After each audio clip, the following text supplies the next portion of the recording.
Hi guys! Magluto tayo. Salad hai. Lagyan natin ng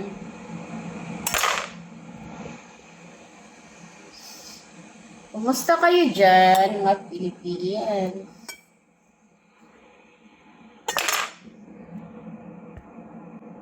Paano siya? Parang itim na.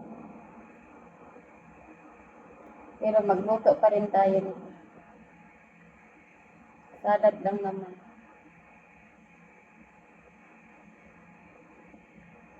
Itim. Ganyan lang. Carrots at saka green apple. Parsley. Lagyan natin ito. Ito na yun.